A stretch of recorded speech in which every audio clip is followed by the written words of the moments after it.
दोस्तों, क्या आप एक यूट्यूबर हो या फिर गूगल एडसेंस से अपनी ब्लॉगिंग के ऊपर पैसे कमाते हो या कमाना चाहते हो, या फिर आपने जस्ट स्टार्ट किया है एडसेंस के साथ अपने ब्लॉगिंग कैरियर को, तो ये वीडियो आपके लिए बहुत हेल्पफुल होने वाली है। बिकॉज अपने बैंक में एडसेंस से पैसे लेने के लिए, यानी कि गूगल से पैसे को लेने के लिए कुछ स्टेप्स होते हैं जिन्हें फॉलो करना होता है, जिससे कि हम पेमेंट गेटवे के नाम से जानते हैं कि आप किस तरह से एडसेंस के ऊपर अपनी बैंकिंग डिटेल्स को सबमिट करोगे एडसेंस से अपने बैंक में पैसे लेने के लिए। तो ये वीडियो बहुत इंटरेस्टिंग है, आप सभी को मजा आएगा।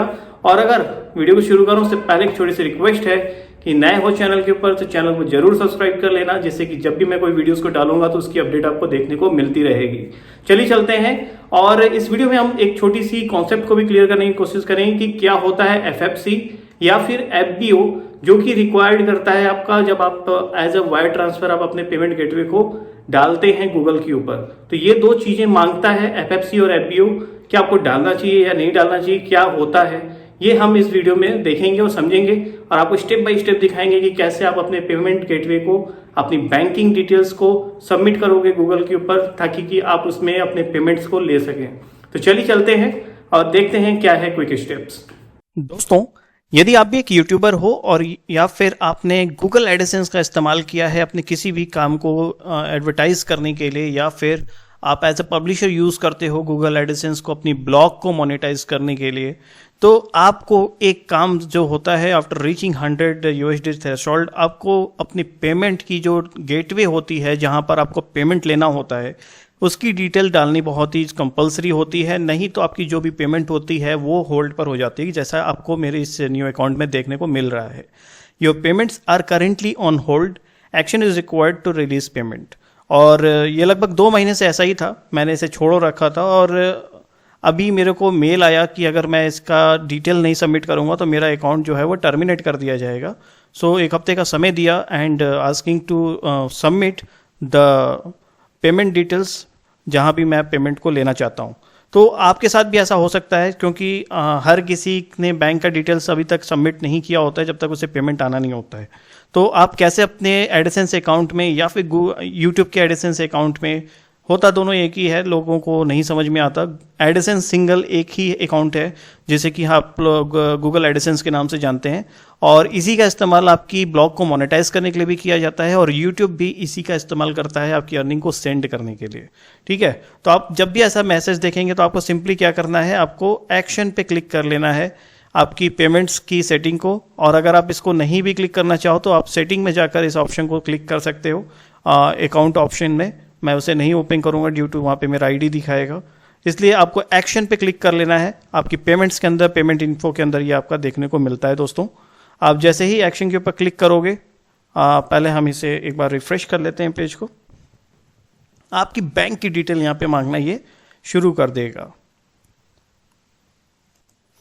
तो देख सकते हैं ये रिफ्रेश हो चुका है पेज, और टू रिसीव पे out please choose a valid payment method. तो मेरे अकाउंट में अभी $113 हैं, और अभी इसे मुझे अपने अकाउंट में लेने के लिए मुझे यहाँ पर अपने बैंक डिटेल्स को अपडेट करना होगा। तो कई लोगों के मन में डाउट होता है जब वो पेमेंट मेथड को ऐड करने जाते हैं, क्योंकि काफ़ी कुछ मांगता है यहाँ पर।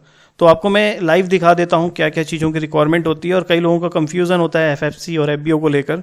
तो देखिए, सबसे पहला जो रिक्वायरमेंट होता है दैट इज़ बेनिफिशियरी आईडी, यानी कि आपकी आईडी की रिक्वायरमेंट होती है, बेनिफिशियरी आईडी। अगर आपके पास है कोई तो, नहीं है तो कोई बात नहीं, ऑप्शनल होता है, आप इसे एज इट इज़ छोड़ सकते हो blank. Name on bank account, आपका नेम क्या है बैंक अकाउंट पर। लाइक मेरा जो नाम है जयंत श्रीवास्तव, तो मैं यहाँ पर अपना नाम लिखूंगा। ठीक है, उसके बाद आता है बैंक नेम, तो किस बैंक में आप पेमेंट लेना चाहते हो। लाइक एसबीआई बैंक है वो होगा, लाइक तो आप एसबीआई के लिए क्या लिखेंगे, तो स्टेट बैंक ऑफ इंडिया लिखेंगे, एसबीआई मत लिखेगा। याद रखिए, किसी भी बैंक का नाम लिखते हैं तो जिस बैंक के नाम से वो जाना जाता है उसका नाम वहाँ लिखें, ना कि शॉर्ट फॉर्म लिखें। लाइक आईसीआईसीआई बैंक जो है ना, वो आईसीआईसीआई के नाम से ही जाना जाता है, तो आपको आईसीआईसीआई बैंक ही लिखना है वहाँ पे। लेकिन एसबीआई को स्टेट बैंक ऑफ इंडिया के नाम से जाना जाता है, इसलिए आप वहाँ पे स्टेट बैंक ऑफ इंडिया लिखेंगे, ना कि शॉर्ट फॉर्म लिखेंगे। उसके बाद आता है आपका आईएफएससी कोड। तो आईएफएससी कोड से आप सभी लोग रूबरू होंगे, आप सभी को पता होगा व्हाट इज एफएससी कोड।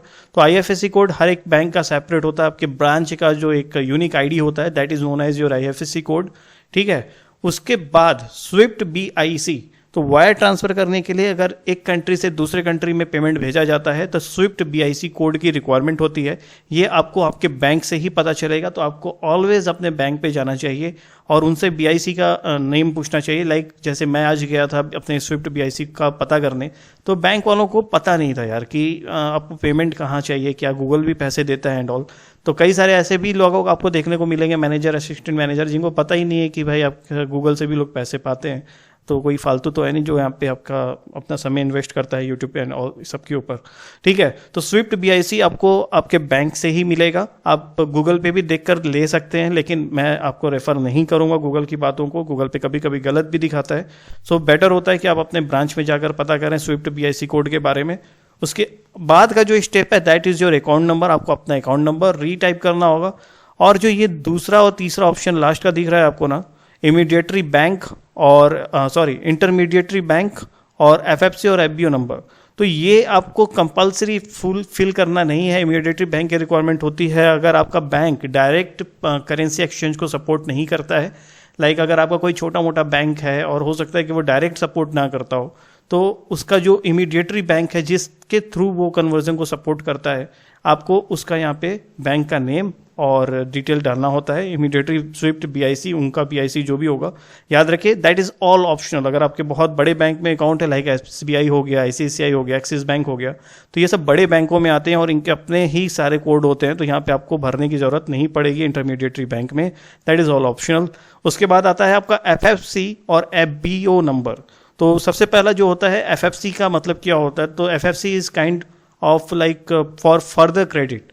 अगर आपको फॉर फर्दर क्रेडिट के लिए रिक्वायरमेंट है तो आप FFC नंबर डालेंगे। और FBO जो होता है फॉर द बेनिफिट ऑफ, तो ये आपको रिक्वायर्ड होता है जब आप वायर ट्रांसफर लेना चाहते हैं किसी स्पेसिफिक बैंक में, लेकिन आप उसको किसी और स्पेसिफिक बैंक में ट्रांसफर कर देना चाहते हैं, then only this is required. लेकिन आपको आपकी इंडिया में इसकी रिक्वायरमेंट नहीं है FFC और FBO की, तो आपको एज इट इज छोड़ देना, इस ऑप्शनल है, आपको इसमें फिल करने की कोई भी ज़रूरत दोस्तों नहीं है, ठीक है। तो मैं अभी आपको दिखाऊंगा तो नहीं कि मैं कैसे कर रहा हूं, लेकिन मैं जितना आपको अभी तक बताया, bank name, IFSC, Swift code and account number, तो ये मैं सबमिट करके आपको अगला पेज दिखाता हूं जो भी आपको दिखेगा सक्सेसफुल पेज का। तो दोस्तों मैंने अपने बैंक की डिटेल यहाँ पे डाल दी है। अब हम सिंपली सेव पे क्लिक कर देंगे और जैसे ही आप सेव पर क्लिक करेंगे आपके सामने जो अगला पेज ओपन होकर होगा वो हो जाएगा वायर ट्रांसफर टू बैंक, जो आपका नेम होगा और नीचे आपका नाम लिखा रहेगा जयंत श्रीवास्तव। सो आपका ये जो इशू था वो रिजॉल्व हो जाएगा कुछ टाइम के बाद, इंस्टेंटली नहीं होगा क्योंकि ये वेरिफिकेशन के लिए जाता है। सो वेरिफिकेशन होने के बाद आपका जो एरर है ऊपर से आप देख सकते हैं, ये जो अर्निंग एट रिस्क, अब वो एरर जो था मेरा पेमेंट वाला वो गायब हो चुका है। अब मुझे वो एरर देखने को नहीं मिलेगा जिसके वजह से मेरा पेमेंट जो था वो रुका हुआ था। तो अब आपका अकाउंट सिंपली जो है वो ऐड हो जाएगा। आप देख सकते हैं कोई भी एरर आपको रेड कलर का देखने को नहीं मिलेगा जो कि शुरुआत में आपको देखने को मिल रहा था। तो 100 मिनिमम रिक्वायरमेंट होती है आपके अकाउंट में पाने की, तो वो हमने क्रॉस कर ली है। और आई विश आप सभी की प्यार रहा तो और भी ज़्यादा हम लोग थ्रेशोल्ड को रीच करेंगे।